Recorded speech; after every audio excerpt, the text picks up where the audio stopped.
Hey, everybody. I'm Daniel. Hi. I have my wonderful co-host, Sam. This is Endless Appreciation. That was a little bop. That was our little bop of a intro music. We love to see it. We love to hear it. We don't really see it. We hear it. Do you think the intro music, now that you've heard it enough times, has informed the type of energy you'd like to bring to the opening of every podcast? No, I think my energy informs the music, you know? No, so this is, I mean, like, realistically, I'm an extroverted, excitable human being that draws energy from interacting with other people. So within like 2 to 3 minutes of like starting to record this, even if I feel exhausted and like don't have anything and I'm just not a functioning human being, I will feel like one within like 2 or 3 minutes. I like that. Because I'm just drawing your life force from you into me. Thankfully, it's not too exhausting for me. I don't get like too worn out too quickly. Can I just say, in case anybody out there has struggled with this, it's totally unintuitive and it's ridiculous. They don't make it obvious, but you might notice my camera looks pretty nice. I don't know what camera you use, but I have the cinema display, the XDR. Yeah, the fancy. You have the fancy really boy nice one. Of course, you have the so fancy nice. boy one. It's Do you so have nice, the extra but it $1,000 doesn't glass? I do, of course. Of course, the diamond etched matte. Yeah. Oh, it's amazing. But here's the thing: there's no camera built into the screen. None. All that money, and it's all for high quality, whatever. And so the new feature on the new iPhones with iOS's continuity camera is amazing. I love using it. But for whatever reason, I could never get it to work in Chrome through Riverside, which we use to record.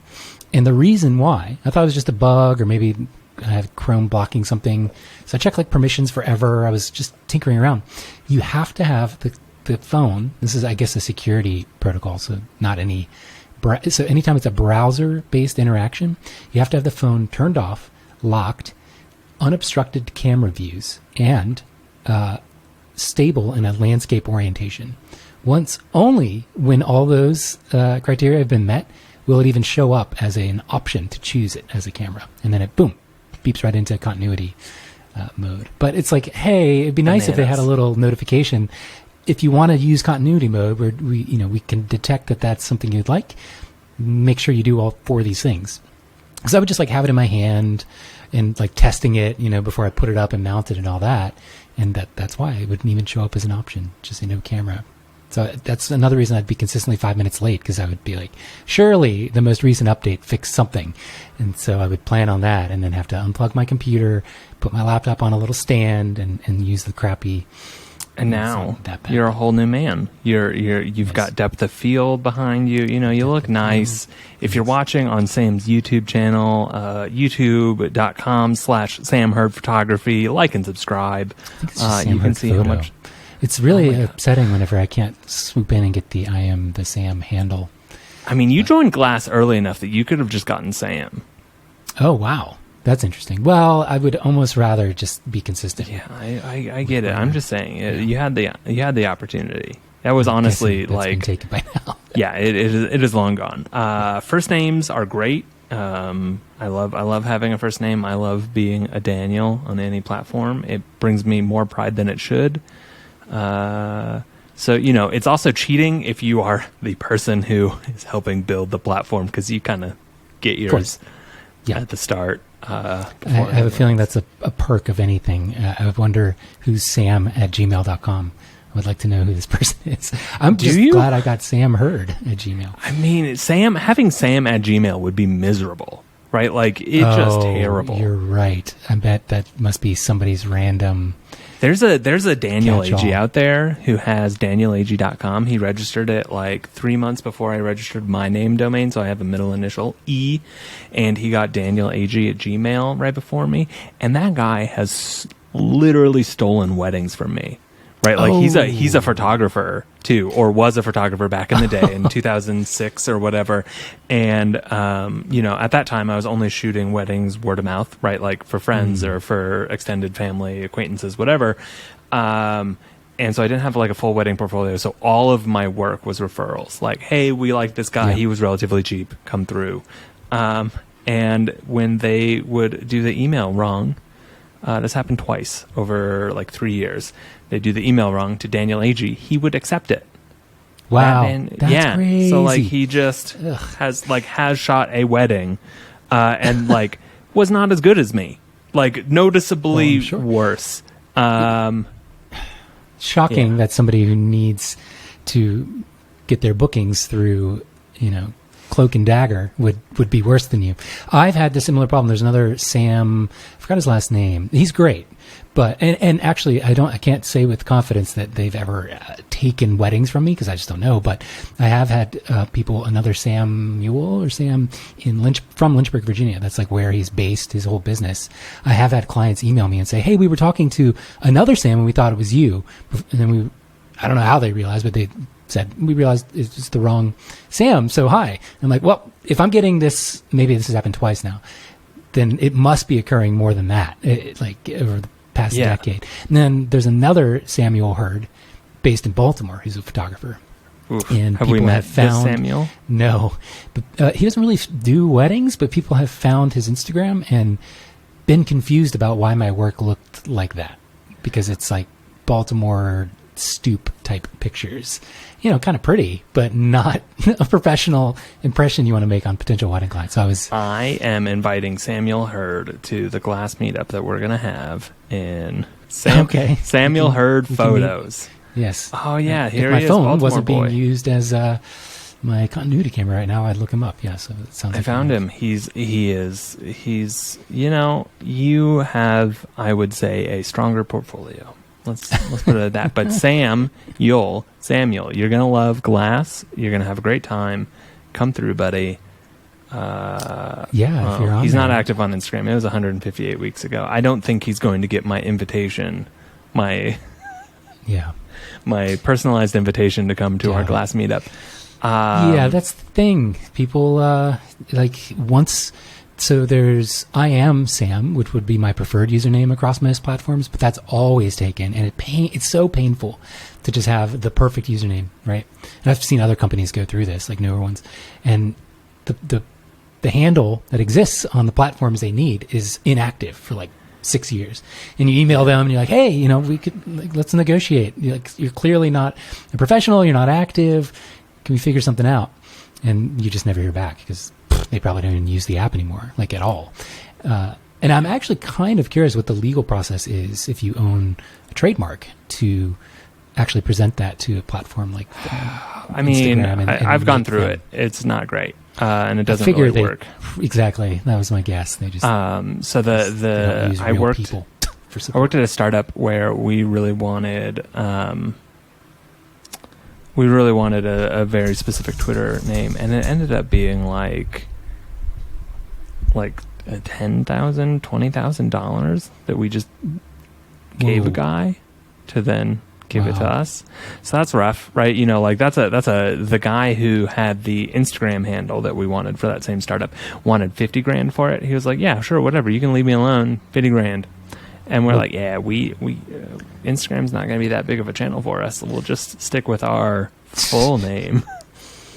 That works. I like your handle. It's nice.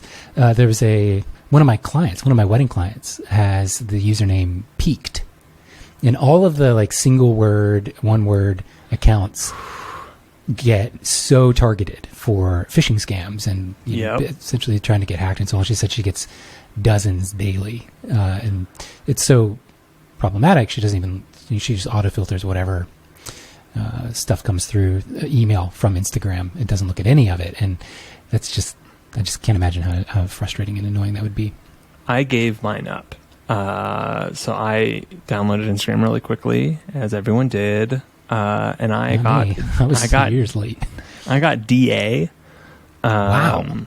Yeah. Which was incredible, and it was great, and I loved it. Right up until they released commenting, tagging in comments, because it used to, when it launched, it was just, hey, type your comment. You can't reply to someone. You can't get a tag. You can't get a notification. But @DA was a terrible thing for being able to be tagged into just random people's messages and captions for like, I'm at the club, or I'm at the grocery store. Club. Right? Like, oh man, I didn't think through that. So okay, I finally I tried for almost a year after that was released to like hold on to it. I was like, no, I'm going to be DA. This is wonderful. I love having a 2-letter name. I'm so fancy. And then, I realized that it wasn't actually that big a deal and I could let it go and like have a happier life. Right? Like, yeah, so I've been dealing with something sort of in this orbit just in the past week and a half. There's a famous football player named Sam Hurd. Same spelling. Sure is. He's only a few years older than me, or maybe my same age. And got busted selling drugs and was put in prison for a decade. And he just got released last week. So a whole new flood of news articles have now like upended so much of my SEO in random ways that's like really hard to predict. But essentially, my name is now buried unless you add the photography to it. I mean, it'll probably only be temporary. The same thing happened when he was originally arrested. So, and then there's additionally a person squatting on the samhurd.com domain who I've reached out to. It's totally unused, but no dice. I think it's a person who named their kid Sam, and they're just holding on. Yeah, that's the kind thing to do. I used to work in a domain company, so like I used to sell a GoDaddy tool that that like GoDaddy and like WordPress and Squares. So like if you've searched for a domain on Squarespace, you used the tool that I sold. Cool. So it was a terrible time in my life. A lot of flying, a lot of bad conferences, but I now know just way too much about domains and how to get them and or how much they're going to cost. And it's just a terrible... It's an interesting industry. A friend of mine just started a new business venture called Impossible Things, and somehow was able to get things.co, the domain name, which is pretty cool. Yeah, it just cost him $20,000. Yeah, probably. No, that's not a joke. It just cost him $20,000. That's all. We got... that's it. That's it. No big deal. Maybe not for a company, I guess. Yeah. I mean, it could have been closer to 50, but that's probably low. They probably negotiated and then nowhere gave a deal on something. Is that something that's generally done directly to the current owner, or is it like via anonymous auction through a broker? Like, you usually use a domain broker and make the offer. So like domainagents.com, like put in a bid, they contact the person, make sure the offer is presented, and then the person says yes or no. But things.co is definitely owned by like a professional domain squatter. There are people who like have retired to the Cayman Islands to just live out their days on the beach. Like the early 90s type folks who just scooped up everything they could. Yeah. Or do you think they were like the actual architects, like a few people that were like architects of how all that stuff was? No, I can is too much of a mess for the real architects to be able to like swap in and just I bought these thousands of domains for me. They just knew and bought them when they like placing a bet. Like imagine if your NFTs were ever worth something, that would be this. Right, like interesting. Okay, yeah, the original internet. Wow, I've never thought of it that way. Yeah, very cool. Yeah, because they're real things. I definitely went in and swooped when they opened up the like .photography instead of .com. I bought a bunch just because I was like, all right, if I can get Washington DC .photography and forward that to my regular website that I normally have, maybe that would benefit me in some way. I don't know that it actually has, but it absolutely has very little, but it has, right? So like, the $80 or whatever that you're paying for your renewals, that's fine. $40, it's great. I need to go through and do a purge. I also bought a ton of emoji domains like 3 years ago. On .ws or something like, I can't remember, but they're just sitting in an account that I pay for forever. Yeah, .fm and .am also allow emoji domains, and they had but that's a whole, it's a mess, right? Like, domains are such a mess. The guy who owns .fm is a very, very nice man, like, just generally an enjoyable guy. He's a dude that lives in San Francisco. The caveat here, or my salt, is this information's years old. He might have sold it. He might have given it back. Whatever. I don't want to bad talk this guy, but he owns and operates and gets all of the money from .fm. Which is a geo TLD, which is called a CC TLD, country code top level domain is what TLD stands for. He just like stole it from the Federated States of Micronesia. Like it was provisioned for them, and then he bought it. .fm. Wow. And now has .fm and makes all the money from that, and a small crazy, colonized tiny set of islands gets $0. Same with .io. Like the .io is a little island in there's a service for the Indian Ocean, but like people own it, not the country, right? So I didn't realize you could own that portion of the address. There are also weird parts about it. It's called the registrar versus the registry. So the registrar is the person that's selling it. The registry is the one who is offering the goods to be sold to you. So like registrar is like GoDaddy, Hover, whatever. And then there are the registries who run the domains such as like VeriSign runs .com. There's an entire corporation that runs .org, and so like they all run these incredibly profitable businesses, right? Like owning, especially the like set ones, like VeriSign is set for life because .com is always going to be just making money forever, right? Like it's like the one country code for the US. It's not changing. It's .us is the country code for the US. We just I meant as a phone number. Code for right. So like they lucked out, but then you can also have these smaller ones that just run. Like the some of my favorite people in the domain industry are they're a registry called Pork Bun, and they're the people who run .design and .gay. And we're like very thoughtful with .gay and like rolled it out very slowly. Didn't exploit the gays for our money so we could have .gay domains, right? So, like really lovely stuff. But sometimes it's people who just take a domain from a country in the mid 90s and are now, like wealthy as hell.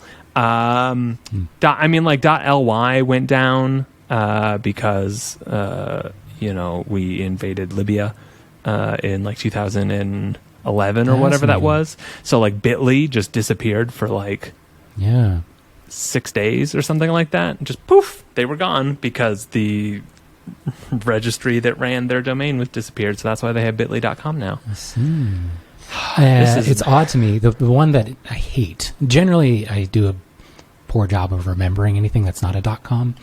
But the one that really irks me is Linktree. So we have a Linktree for anybody listening who hasn't seen it. You don't really need to if you're already listening. But it's linktr.ee is the .ee. And then it's / whatever your handle with the service is. But it's just such an odd way to split something up. They should have just made Estonia.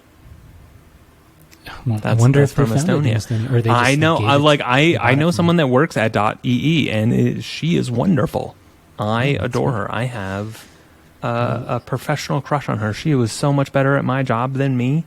She's such a great salesman, and like every time I would just like watch her sale at like an event or something, I'd be like, wow, I should get better at this, right? Like I'm an exceptional salesman. I'm just this, but with a purpose, right? Like I'm just me, and then I'm silly, LOL, and then suddenly you've signed a contract and now you're paying us $10,000 a month or whatever. I looked like an amateur salesman compared to her. It was incredible. That was like that. It's nice to be around them. That was a very nice walk down domain memory lane. Anyway, so photos. Sam, you mentioned you had some follow-up questions, I believe. Something. Yeah, it's not so much a question as much as it's just somebody on the YouTube channel who's asking for some additional discussion about pain points while shooting weddings and why we do it the way, or why I do it, I suppose, the way that I do.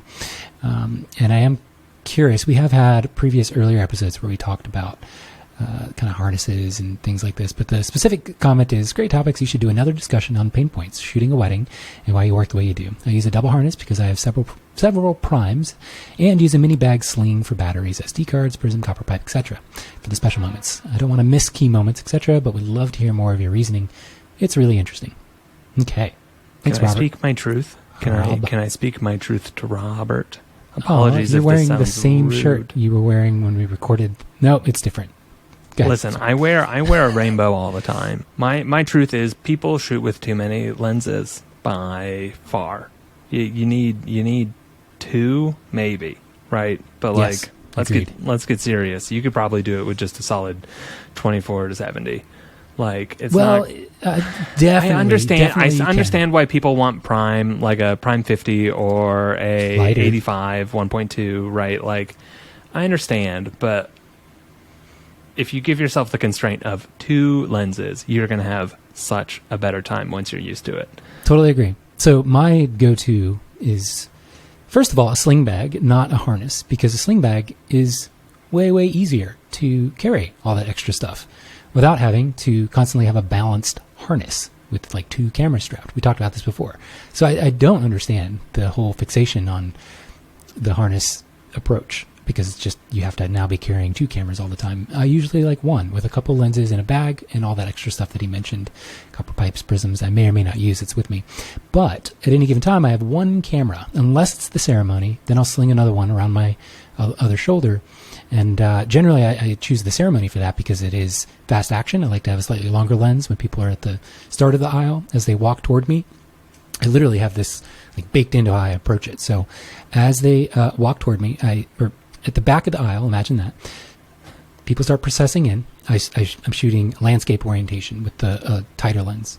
As they get about halfway down the aisle, whatever, I'll go vertical because I still have headroom vertically as they're really close, right? So I'll take a few more frames than that and then switch either by dual gripping with the upside down ninja grip, my other camera, or just having it like slung around my shoulder high enough, or my neck high enough that I can just push the button while looking. So that will be my wider, like 24 lens. So I'm getting like landscape, pretty wide, nice shot with a tighter, shallower depth of field and a tighter frame. Nice standard safe vertical portrait orientation shot as they're about halfway down. And then a backup sort of super 24 or even wider sometimes, right when they're like essentially next to me. And that's a really nice routine to get into without having to, use a zoom or what have you. It's also nice to have a backup for ceremony moments like that. So like a whole separate backup body in case there was like a critical error, like a overheating or memory card's full or something like that. Yeah. That's the only time of the day where I consciously choose two cameras and I have those lenses. Now, I think another interesting thing to talk about, maybe, if you want to segue into this, is the focal length choice. A lot of people struggle with how to choose a prime lens focal length or even a zoom lens focal length. And I generally recommend people start with a 24 to 70, like exactly like you said. And then at the end of the year, pull up your Lightroom catalog, which you should have one per year, and sort but by also a focal mega length. one. Also a full And also a every mega photo. one. We can talk more about that. I've been having so much fun. It's like a weight has been lifted from my soul to have I bet. everything in one epic catalog that's running like real well on my old computer. I'm very surprised. Anywho, zoom lens, 24 to 70, 70 to 200. That should be your bread and butter maybe the first couple of years. And then pull up your focal lengths, and all the zoom range registers by millimeter. It doesn't like snap to a standard close thing. It'll say 33 millimeters, 37 millimeters, and you can look for peaks and valleys in those numbers to see where your eye trends. If you're struggling with, should I buy a 35 or a 50? For me, it was very clear that I prefer a 50 millimeter, so I went 50-24. If I had to choose just one lens, though, I would choose a 35, which I never use. Yeah. But the reason I would choose a 35 is because it's, if both other options died on me, my 24 or my 50, with the 35, it's wide enough to still do group shots and get like establishing scenes and stuff like that. But you can crop in camera to effectively make it a 50 millimeter. You lose some resolution, but you still get a 50 millimeter perspective. So you get the flexibility, way more flexibility with the 35 if you only had one. So that tends to be my, okay, I need a backup lens while I'm traveling throw that in there. My backup lens for when I'm at home, though, is the massive 28-70 f2.0. It's a zoom lens, and it's huge, but it's really great for group photos, like family stuff, just to knock those out real quick. And 2.0, that shallow depth of field is notably different than a 2.8. And then, it kind of covers everything if I had critical loss from all my other lenses that I like. I am a 35 man through and through. I'm Do whispering you because I'm tend to getting pair emotional. that with anything like an 85, or is it just the 35? So I mean, when I was shooting portraits, because I was a portrait photographer. That was my like real thing. I shot 15 or 20 weddings a year, but I shot like 100 portrait, 200 portrait sessions a year. So my was a 85 1.4 and a 35 1.4 1.2 1.4 because I couldn't afford the 1.2 because that is there a 1.2? I don't even know. There is. It's a Canon. I guess that might be the 50. I don't remember. Whatever. I'm a 35 man through and through. I will like. Whenever I am shooting, walking around, like just street photography, always at 35. I've seen people who shoot 85 or like 70 to 200 for street photography, and that just weirds me out. I can't, like, me personally, like the photos are incredible, right? Like I have done it. I've been like, oh my God, I would love to get that flat of focus, right? Of just like super sharp pin drop and then nothing behind them on a street portrait. Incredible. Can't wait. And then like I check it out and my eye just does not work for like it's anything tough. past like 85. My eye is just not it. It's also really obvious that lens is huge, and a 35 can be nice and compact comparatively. My favorite street lens, just since you mentioned street photography, is actually a tilt shift, the 45 tilt shift. That massive thing that you left on? No, that was a 24, and that was massive because it was also through an adapter. But the 45 tilt shift, especially the Canon one, is small and compact. But you get, since it's a slice of focus from anything super close to you or really, really far away, you can kind of just walk around, and as long as that slice is going through someone's eyes or face, it's in focus, and you get added depth of maybe somebody walking through you in the foreground, and it's really fun. I shot a lot with it in Vietnam, walking through their markets, and I combined it with using the articulating screen on the USR at a 90-degree angle, so I could be photographing people directly over, like on the left shoulder of me, and just walk, and it doesn't look, I hope they don't notice at all that I'm rolling off pictures. It looks probably like I'm just checking out the back of my screen to look at other photos, and I'm not. I can continue moving, not have to worry about autofocus if I'm walking into a scene, because the slice is already established. I can just kind of massage it up and down like a quarter inch in either direction to get it precise, and walk right into scenes that I can see coming up without having to pause and let the camera acquire focus. I can just That's go. wild. So it's real fun. I kind of forgot that I did that. I don't put myself in a lot of street photography situations, but you do, right? You still great news. You seem to make. I'm moving to Baltimore, and I'm going to make you walk outside with your camera. It's going to be great. I can't wait. I don't know if I've actually said that anywhere yet. Nor do I really want to like spend a lot of time on it, because that's a weird, just like Daniel life thing. But Baltimore. That's wonderful. That's there's a fun thing. We're gonna next week is a previous pre-launch episode, because I'm moving. Haha. That'll be great. Yeah, that's a fun surprise. International move for you. We love an international move. That's why I'm doing it for the third time or whatever this is. If the podcast really blows up, maybe we can like put together a live streamed podcast episode special, like once a year. Where it's just us at a table and like 5 people sitting in chairs watching us. Yeah, we can do that already. Or 500 if we really, really make it big. Glasses, I don't think Glasses first conference is going to be 500 people, but we'll find out, Spilling beans. Okay, so this week we had a very nice Glass week. We released highlights in-app, which is very exciting for me. And it's also a fun little thing to highlight how it works when you're working on and building a small indie product, right? You know, like Yeah. so describe it though. It's a new tab alongside the community feed. It's kind of like a new feed. Yeah. Right. So it is it's effectively our blog, but we highlight a lot of community members there. So, you know, here's a really great photographer. Here's a wonderful, you know, set of film photos. Here's our favorites from this month's category. Here's a new product, whatever. And so we have brought that in-app. So now our Explore tab has members and then highlights and then categories, cameras, lenses.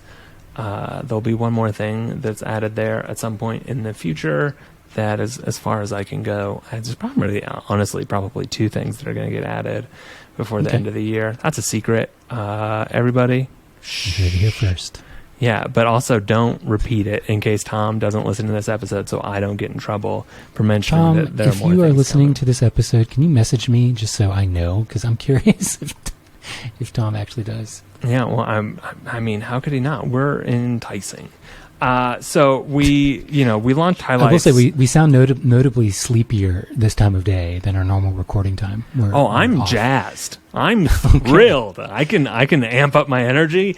So highlights. I was ready to go earlier. I was sitting so we had a role reversal. I was sitting in the Riverside recording lobby for like 10 minutes before you had to bail, which is totally fine. But I had just crushed 3 giant cups of coffee. I was buzzing. I was ready. 3 cups of coffee?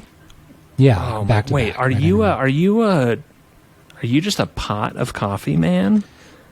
I'm all over the place. I do like just little shots of espresso. That's normally what I really load up on. But ever since I was in the vacation place that I was at a month ago, they had a wonderful Mr. Coffee pot. That's all they had. And so I got used to, and I noticed that I don't know if it was the coffee specifically, the beans that I was buying, but the caffeine hit me a lot better with just the classic pot of coffee.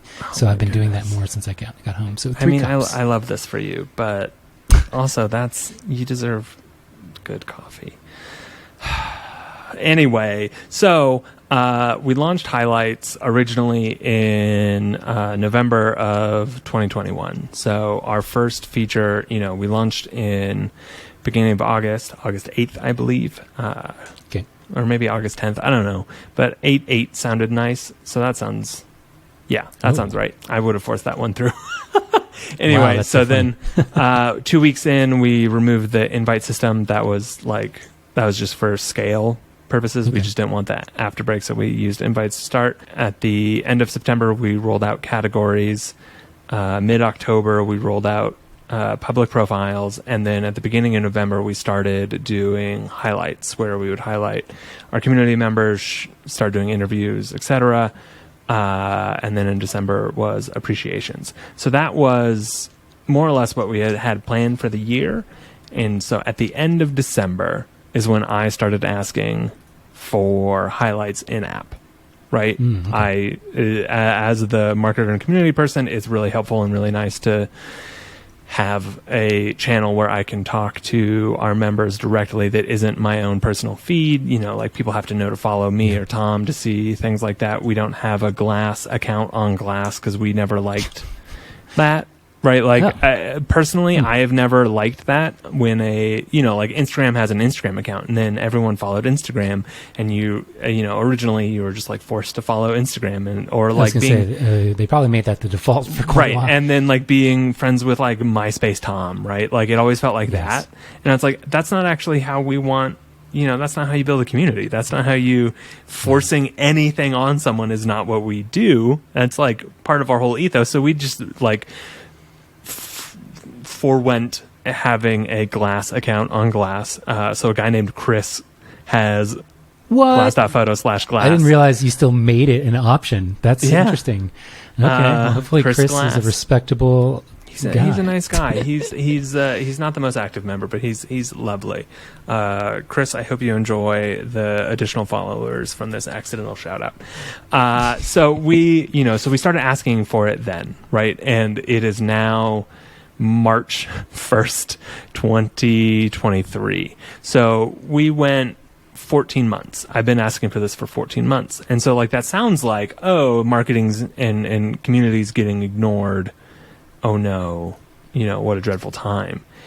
But every single time that we've pushed it down the list, it's because I've been like, no, we need to push it down the list, right? Like the stuff that we have launched between when I started asking for it and now are iPad. So it's like, okay, do you want to delay launching the iPad a couple of weeks to get highlights in the app, or do you want to get the iPad app out? Yeah. It's like, and the iPad app, it's one of my favorite iPad apps of all iPad apps, by the way. It's real good. That is, I'm going to put that in our release notes or something in the iPad notes. So, we released the iPad app in February. Beginning of April, we released Glass on the Web. May, we released full screen, like a proper full screen mode that went horizontal and really beautiful high res photos on the iPad and the web and iOS.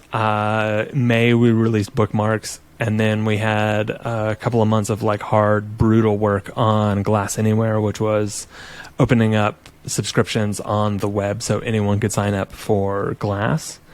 And then in September, we released Glass for Windows. In November, we released Glass for Android. In December, we released camera lenses or camera and lens feeds, right? So when would we have slotted this in?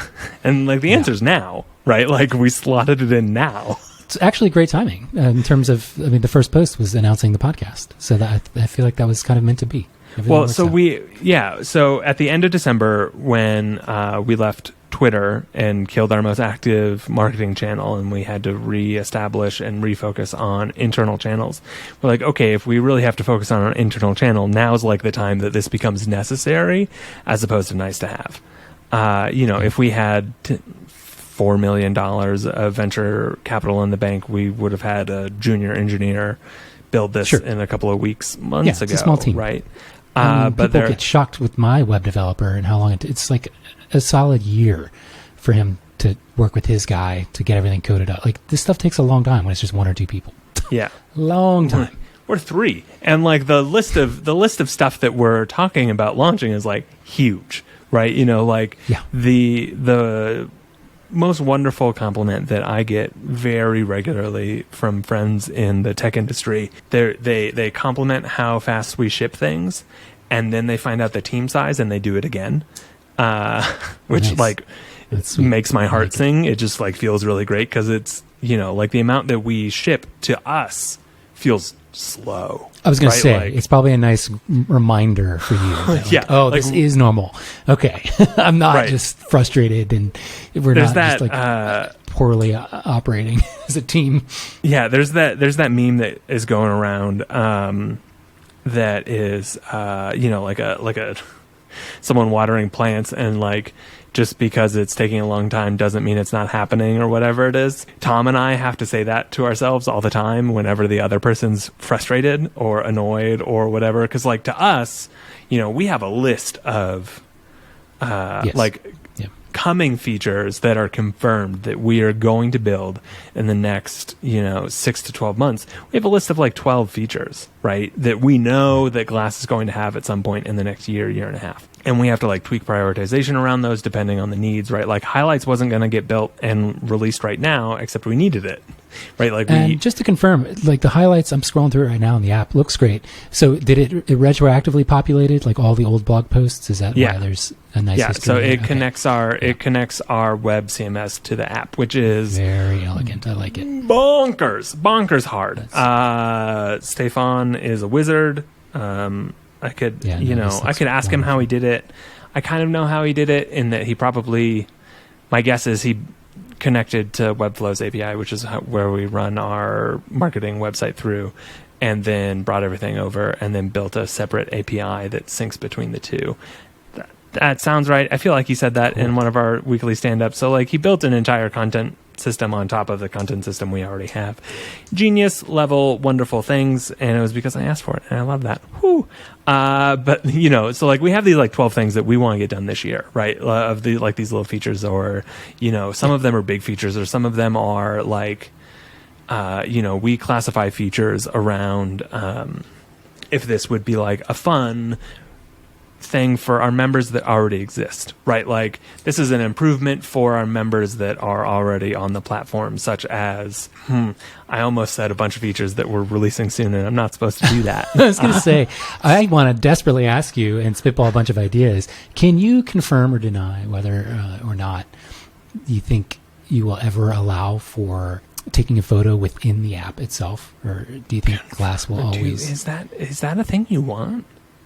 Only because I could see, like, one of our real old conversations. I think the first. Oh my God! Right, your 3-step click. Yeah, like a little. It doesn't have to be that, but like if you had it, you could open up the community to little fun challenges, and I think having it, having a camera within the app would be a necessary constraint to create like fun time-based challenges or geo-based challenges or something like that for people versus not. So anyway, no, I totally agree with you. I'm not the one you have to sell on this idea, right? Like that's an Eng problem. That seems like it would be. So like the bigger issue with something like that, right, is are we going to build a better camera than Obscura or Halide, or I don't know that it would have to be cool. It would just have to be Halide? Something that everybody had equal access to within the app. That's the Halide, I know. But so like even an Instagram level thing that didn't even have filters, I think could be enough.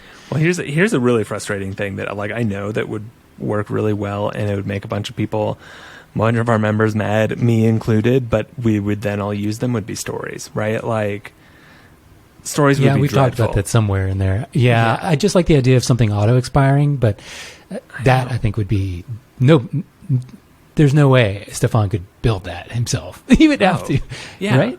Stefan's we're all wizards here, right? Like that's like, amazing.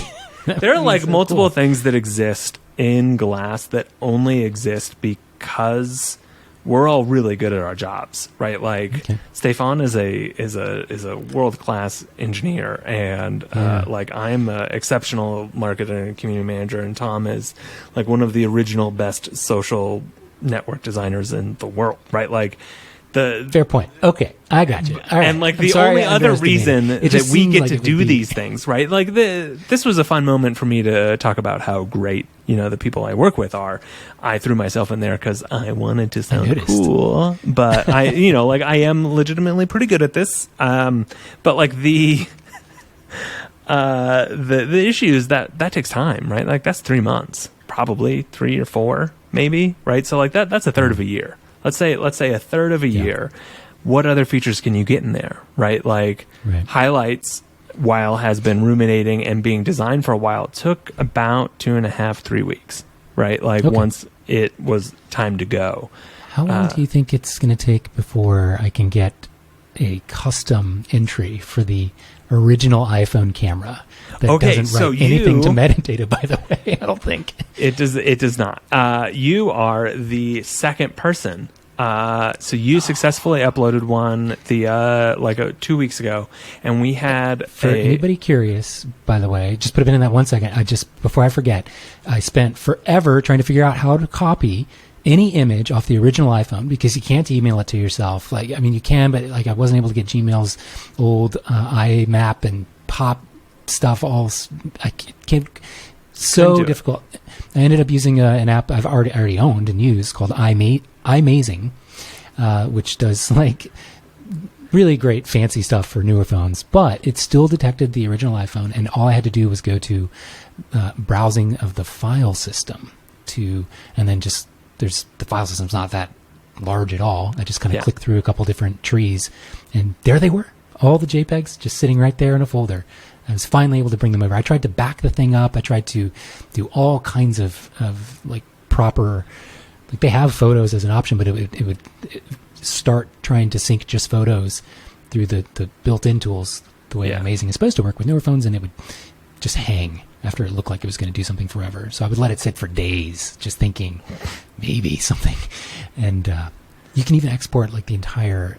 It's a very powerful app. I highly recommend it if you want some kind of pro control over your iPhone. But I love that you found a way to slip in a niche app recommendation. Sam Hurd, niche app recommendations, everybody. So you uploaded one like 2 weeks ago, and another incredible photographer. I'll link both of these posts in the show notes. Named Shlomi. Shlomi. Okay. He noticed that there. How do you spell that? I tapped it in the chat here, but it is SHLOIME. And then his username is 14, so like Shlomi 14. Wow, but you'll see him. But 3 days ago, he was like, "Haha!" And then he emailed support about it because someone tagged us into it and was like, "Hey, let's get that in there." And so I think Stefan is just going to have to force it, right? There must be just. It's probably going to be just these two photos, yes. Unless the iPhone. We're bringing it back. We're bringing the OG phone back. Yeah, we talked about the weird TikTok-y thing that people are repurchasing the old 3G. Yeah. I'm guessing that's happening because that's probably the first iPhone that most people could figure out how to send and get the photos off the thing. That's why I think that sounds right. Probably it also was astronomically better, right? Yes, the original iPhone you couldn't even take video. I don't know that you still can. I have the most up-to-date version, but I should test that. Anyway, so we had these, we had this wonderful little lunch this week, and it was really fun. But now we have a list of we have 9 things currently in progress on our product board, 4 planned, and 12 concepts. And all of our concepts are pretty far along, right? Most, when you hear concept, you think a 2-line thing. But most of these, Tom has already designed the screens for iOS, very cool, and web, right? We get high fidelity when we're pitching ideas, and so we have these really long, beautiful, wonderful ideas, and it's oh, cool, we can work on Glass for the next 2 years just based on this list that we already have. And so for us, this feels dreadfully slow, right? We're a product-led marketing tool, right?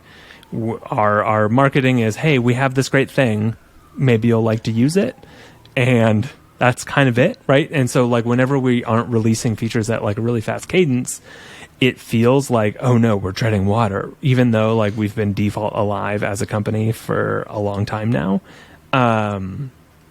There's a saying in tech communities where you're default dead or default alive. If you stop working on it, will the company stay alive or will it die? Based on funding and new subscriptions, etc. So sure. We're default alive. We've gone from 0 to 1 and then 1 to thousands. We have done the hardest part of this whole thing, and now we just have to be patient, and that feels harder. Yes. Right. Well, let me ask you something. So if you've got such a great roadmap of things or whatever, how do you plan for unexpected changes in the market? Twitter collapses entirely, and suddenly there's a space for something. Or say right. Instagram, just we're no longer letting people post just still photos. It has to be video.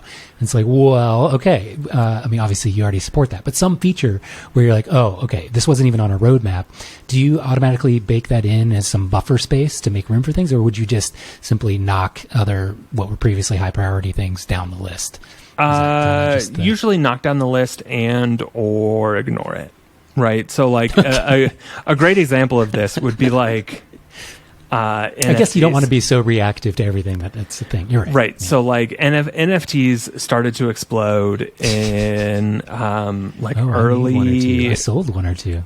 I love that for you, Sam. I made it look nice. Yep. And it came with a commitment to destroy the original RAW file. That was my thing. Wow. I read about Ansel Adams when he would sell a print. He would commit to destroying the negative. I was oh, that's how you make something really valuable. You force the scarcity. You're right. Okay. I just don't believe the best part of the internet is that there's abundance, and so building in artificial scarcity for a subset of wealthy people to make more wealth. Hate it. Anyway, sorry not to go on the rant about it. NFTs came up in early 2021, right? So we launched August 2021, but they didn't really take off until the end of 2021 and beginning of 2022. If we had shifted focus to trying to become the premier NFT marketplace, we would have been spinning our wheels, and we would have launched right around the crypto crash that wiped out The $2 collapse trillion. of NFTs, yeah. Right. Fair So, enough. and we're not going to do it better than the actual blockchain developers that exist, right? It's the same thing of like the camera, And of the like people why that we don't have it. start It's like, with that is their, makes sense. you know, and so it's one of those things where, you know, like the only thing that we really missed the boat on is I probably should have written the blog post that I started to write and then got scared about and like couldn't get the tone right on of like why NFTs weren't for glass. I should have written that and just published it and gotten, you know, a couple hundred users, members signing up from that. You know, like that was my mistake. That was our missed opportunity with NFTs, not actually creating a marketplace where you could sell NFTs, right? And like we got a lot of requests, right? Like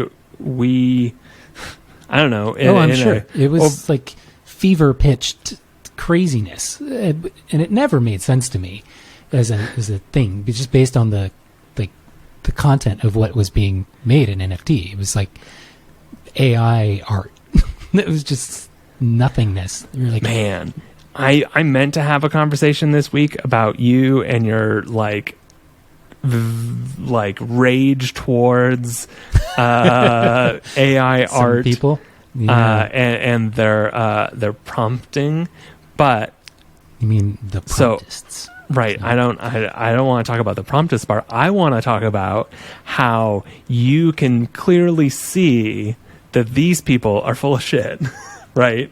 And or like wasting everyone's time, but don't realize that is what ChatGPT does to people like me as writers, and you don't see the similarities there. I do see the similarities. Oh, okay. I understand Cool. it. Yeah, I just can't. It's such a crazy thing to talk about because you can't. Obviously, I like to. Well, this has always been a habit of mine. Is sort of just saying something right on the edge of being just like mean. But people are saying like, man, you're being so aggressive. And it's like, I don't think calling something that is essentially built off the stolen data of other artists that didn't, I think that is pathetic. Okay. So I don't think calling somebody pathetic is mean, by the way, but I do like to use some type of language where it's like, it incites a little bit of pushback or at least thoughtfulness so that people dive a little deeper into the comments and read. But it's such a crazy topic to try and concisely state an argument around in something that would fit in a caption. We would need a couple of podcasts just to kind of explore all this stuff. But I can appreciate that ChatGPT is essentially the text version of this. It's really problematic. But I think ChatGPT is also like in any way that a marketer or somebody who writes blog posts or things like this, like people are starting to realize that, you can't really write a term paper and turn it in through ChatGPT. You can maybe, again, use it as a collaborative tool to nudge you in a new direction, which I also think AI is really valuable for. But there's so many layers to the discussion, and people don't even realize. So I started to get people saying, well, you're being really hypocritical because you use AI editing tools. And it's like, okay, now we're talking about something different here. And people that haven't used a tool like Midjourney or anything on Stable Diffusion don't understand that there's a complete difference between using a tool that's technically not even AI. It's really just machine learning with manually tagged models of millions of images or what have you to create the edit. But I've also trained it with my specific preset and look that I am wanting here. I mean, you can feed an image to something like Midjourney and sort of maybe make the case that that's the same, but it's not. And it's really tough to try and explain to people. And I don't even know. Like a lot of it is just still this like black box that nobody knows about. That hopefully all the lawsuits and everything that's coming out, or been sort of trying to start in terms of litigation in the past couple months. But there was a huge win, and the big turning point for me to make that post that I did last week was the court case that so far has decided somebody who. Submitted for a copyright for a comic book that was generated. All the art was generated using Midjourney. She applied for a copyright. I think it was a woman. Was granted it, and then they took it back because that's how crazy all this stuff is moving. Nobody even right. So whoever granted the copyright took it back, and then she sued with the help of Midjourney's lawyers, by the way, which is kind of great on them as a company. Like they to try to preserve their existence. Existence. But, at least they're not like, anyway, appeal, or I don't know where it was in the legal process. They determined that she doesn't own the copyright to the art. She owns the copyright to the arrangement of, and the text written in the comic book. I'm assuming she didn't use ChatGPT. I don't know. But, so she owns the arrangement. And so it's interesting that like you don't actually own the art out of Midjourney. You can't copyright the art, but if you arrange it in a certain way, then now you own the arrangement, or the copyright of the arrangement is fine, and the copyright of the text if you use some, what have you. So very interesting case. But I realized then, like, so you really, really can just repost anybody else's AI art, and legally, there's nothing they can do about it. They can't file a copyright claim on Instagram. I was curious to see, because I'm sure the people whose work that I posted, I'm sure they clicked the button like, hey, this is stolen or something, right? Ironically, but it's still up. So I'm curious if Instagram comes around with having to issue their own sort of policy toward that stuff. I would assume they would just take the precedent set by whatever most recent ruling closely aligns with the situation they have to deal with. But that was a mouthful. It's been interesting. I've gotten hundreds of messages of support, by the way, like the debate, and some people in the comments were back and forth, and overall kind of balanced with where people were in their opinion on everything. But I got so many people privately messaging me saying, so that added a lot of fuel to my, like, okay, I feel like I'm doing things right. But I also am experiencing my own echo chamber, being it's my Instagram account. But also the 3 people whose work that I reposted just completely outright blocked me. And so that also, I was like, well, this is what happens when you block somebody. If I can legally repost your stuff, I'm going to. And now you have no ability to participate in the conversation. So maybe don't censor yourself. If you're, if the work speaks for itself, then just keep doing what you're doing and wade into the waters of debate if you have the time. Maybe they just don't care or have the time. But I'm going to keep pressing this issue the more I learn and use these tools, because I do use them myself enough to at least have some grasp and some. I mean, I was giving talks on AI and photography years ago. I'm not an expert, but I at least know the feelings that people are struggling with, like really intimately. So I'm going to stop talking now. I love it. Yeah, I was going to say we could talk about this later, but no, you want it now. I get it. We've all been well, there. I feel like you aren't the right person to really have a discussion with, because I'm assuming maybe you agree with most of. Are you saying that I am biased against machines trying to steal my job? Of course I am. No, I'm not. I would love it if I could actually write a blog post with ChatGPT. That would be wonderful. Writing a blog post, here's the thing. favorite part. I'm kind of wondering if, long term, if you look at this, like it's such a handicap that if you grow up with this kind of tool at your disposal, do you really ever get better you still have to know whether what it's giving you, ChatGPT or whatever else, is good or bad. Like you have to play that role as curator. And if you don't spend the time to write things from scratch and make really crappy stuff by your own hand, from your own mind, are you ever really going to be better than somebody who has done that and also has this tool? I don't know. I have a feeling. I don't know. It's a really tough thing to answer. But in the end, does it actually make somebody who... Okay, so this is maybe similar to a thread I was reading earlier, and I've come across this many times, so it's anecdotal, but it seems accurate, that people of the age of boomers, as it relates to technology on a whole, struggle. Okay, not all, but many. It's tough to fix a printing issue, or it's tough to figure out why the internet's not working. Okay, seems based on I lurk in a lot of teaching subreddits, like high school, middle school teachers, because they have really interesting discussions. Not the kids, but the teachers themselves. Yeah. So they often say that kids now, or Gen Z, struggle the exact same way. because everything is so bulletproof. Like it's really hard to break your iPhone. Yep. They are now kind of balanced against the boomers and this sweet spot of millennials. You and I. It's so great to be a millennial. Look at us. You got that training of like, okay, I broke the family computer for the third time this week, and I'm staying up all night to try and fix it because I don't want to get grounded again. Like you have at least some core understanding of how these things work, and that I wonder, could it play out in terms of somebody creating something using an AI prompt art generator?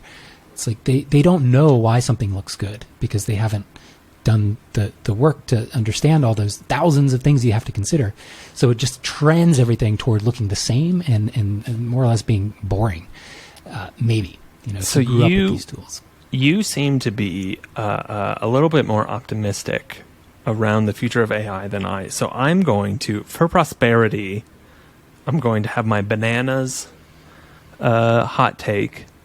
And then we're probably going to wrap it up because we're already at like an hour. Long. I got to fly to Vegas. I got a flight tonight to Vegas. Oh yeah, you gotta go present at your conference. Your talk with your thing. Please talk about how great. Cruz, and then I come back the day I think you are coming into town. Anyway, so my bonkers AI take is that all these tools are going to disappear in the next 18 to 24 months, and we're going to go back to, just like NFTs. Yeah. It's that level of hype cycle in the venture capital based hype cycle of we need that next thing so we can get our markups. And that's that's just, I don't disagree with that. I think that actually is totally possible. And the reason I'm inclined to agree is the vast majority of people didn't realize. So I pulled AI generated art from 3 different promptists. People thought it was all from the same person. I love that you keep using the word promptist, like that's going to make it a more legitimate thing. No, I'm trying to make it sound even more silly than it actually is. Oh, am I ruining the bit by calling out how silly it does sound?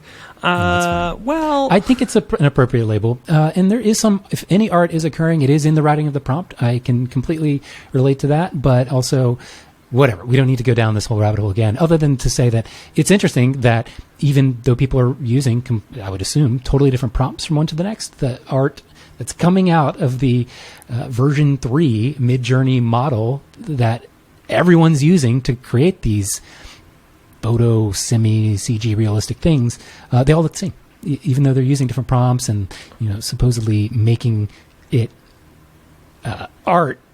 It's like, okay, we're gonna check in. I'm writing. We're gonna check in at episode 50 and episode 100. Ooh, okay. We're staying serious. One of my favorite things that happened was the day we launched Glass. Someone was like, "Yeah, it looks really cool and really fun, but I give it a year. It's not going to last." And so, I bookmarked that tweet and then replied. And I was like, "Hey, what's up?" Another gooberism. I have the same thing from my Patreon where people just shit comments of what I can go to YouTube. Like, why am I going to subscribe to read your review of this bag? I can go to YouTube and see 50 different people. It's like, oh, I have so the gruberism is clam chowder. That's what he calls that. Those callbacks where you can, just kind of revel in the. All right. Well, I have set 2 calendar reminders, 50 and 100 weeks out. So we'll check in on my bananas claim. If we really do release one every week for a full year or 2, I will be very impressed. Sam, it's in the name. It's called Endless Appreciation. Thank you everyone for listening. I appreciate you saying. And we are going to try and keep track of stuff with follow up. If you want to leave a comment, the best place to do that is probably the YouTube channel. I don't really know, or just email us, or like I do I'm going to try and do a reel for each episode, so comments there would be fine too. But I don't know. Oh, by the way, what a weird. It said I had 130,000 views, but only 3,000 when I actually clicked into the stats, and 30 likes. So that reel did not do so well. I don't know why. Or it did. Who knows? 130. No data you're getting from Instagram is real. Okay, let's be real here. It is a bot-populated hellscape. I'm just wondering now if they did the TikTok thing. which is, as far as we can concern, completely unregulated. And like all they did was give people fake views. Occasionally, they would let somebody go truly viral on their platform, but anything you uploaded would get 3,000 views, and people were, for whatever reason that I never understood, assuming that these were legitimate views. Like, just seeing the number there doesn't mean anything. So I'm wondering if Instagram just is like, screw it, we got to get Reels pumped up. We're just gonna fake our numbers. That would be, I would assume, illegal, but I think it's hilarious that you think that just started as opposed to has always been happening. Fair enough. I mean, to an extremely noticeable degree. But do you remember when Facebook literally destroyed journalism by making everyone pivot to video that was made up? Yeah. Yeah. Their video, I don't understand how that, I mean, that has to be, it's fraud. It's illegal. Yes, but nothing was done about it. Yes. Crazy. Anyway, that's depressing. Crazy. If you want to have not made up data, just sign up for glass.photo and enjoy some nice comments and a nice little community. We're going to have a nice little time. Boop. All right, now that we've cut all of that out. Anyway, Sam, I appreciate you. Thank you for a wonderful week. I will, I'll see you next week. I'll see you next week in the past. Past me will see you next week. I can't process that. I don't do good with that kind of thinking, but I'm excited to see you. And I'll be right off the beach of Santa Cruz. Ooh, fancy boy. All right, well, adios, amigo. Outro music. Bada bing, bada boom. Appreciate you. It's like a clapping, right? Like there's clapping in the... 1,